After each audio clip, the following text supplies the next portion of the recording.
Namaskaram, Sadhguru. Sadhguru, Saligramamna enadu ஒரு special type of stone, அது different type of consecrate பண்ணலாம், various tantric practices-க்கு use பண்ணலாம்னு சொல்றாங்க.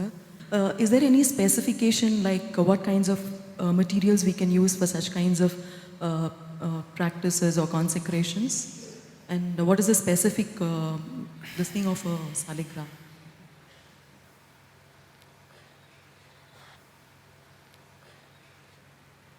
Saligram, generally what you find in the stores is mostly an egg-shaped stone. Children who could not buy marbles used to pick stones in the rivers and play games with it, you know. Yes? Children who can't buy glass marbles went to the river and picked up round-shaped stones and started playing with it. And somebody made a simple game a very serious thing. So most of the Saligram that you see are just stones without any particular… they're just nice stones. I hope people stop picking them from the riverbeds, because at this rate, I was telling them when we went to Kailash, everybody wants to pick up a stone.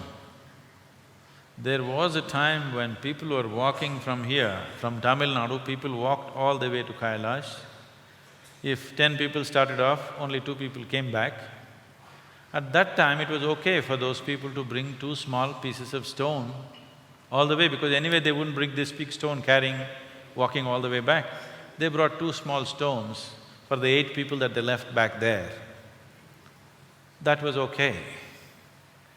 Now you're going in vehicles very comfortably and you want to load up bagfuls of stones and come home. At this rate, I was just telling them, if this happens in a few years, the whole of Kailash will be in Tamil Nadu.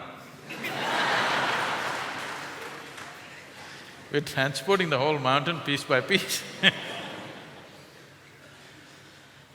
The number of people that are going, and we are planning to take thousands of people. So please leave the Kailash stones in Kailash, it's no good for you. You want to carry some water, it's okay. Water migrates without your permission. Stones still don't migrate. So wherever the stones are from, Ganga, Yamuna, wherever, if you pick them up, please carry it all the way back and throw it back into the same river. Because the life in that river has to happen, all these things are needed. Saligram is a particular kind of stone which is extremely rare to find. Generally, sea anemones are being sold as Saligrams. Any piece of stone is being sold as Saligram, those are not Saligrams. Or people are molding them in various kind of resins and selling them. Definitely that is not Saligram. Saligram is a rare piece of stone which is 1 in a billion if you manage to pick it. And even if you pick it, you may not know the difference unless you're of a certain kind. And if you happen to pick a genuine Saligram, if you do happen to pick a genuine Saligram, then you're in real trouble. Because you should know how to manage this. Otherwise you will be in a lot of trouble.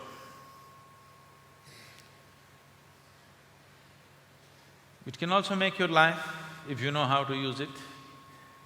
It's a great treasure if you know how to use it. Otherwise it can be disastrous if you do not know how to use it.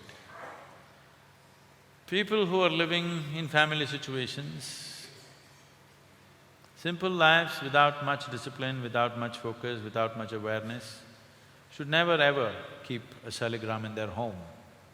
If they do, they could go through any amount of turmoil. We have seen such families.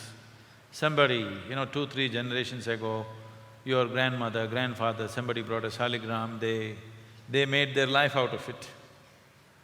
But after they died, the next generation do not know how to keep it, and those families go through such turmoil and such horrors which are unimaginable, because they simply do not know how to manage the energy.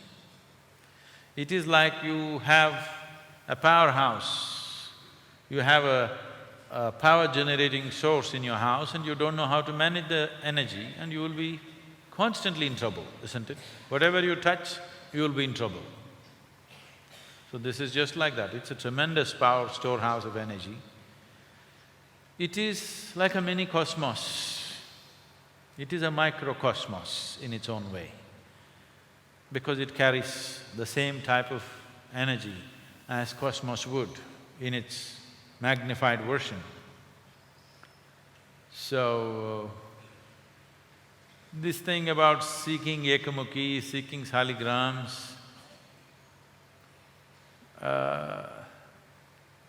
please leave these things alone. This is not genuine spiritual process. This is souvenir collection, you know. Wherever you go, you want to pick up something and think this is sacred, that is sacred. Everybody wants a ekamukhi. You yourself have many faces. When you have many faces, if you wear a ekamukhi, you're asking for trouble.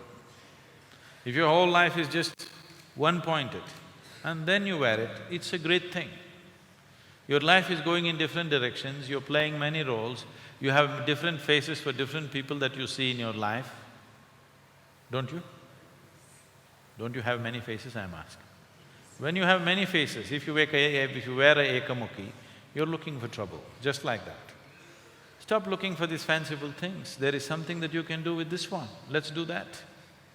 Instead of going about looking for fancy pieces of something in a riverbed or on a tree or wherever else, leave them. If you deserve such things, it will come to you somehow. But I don't think you need them right now.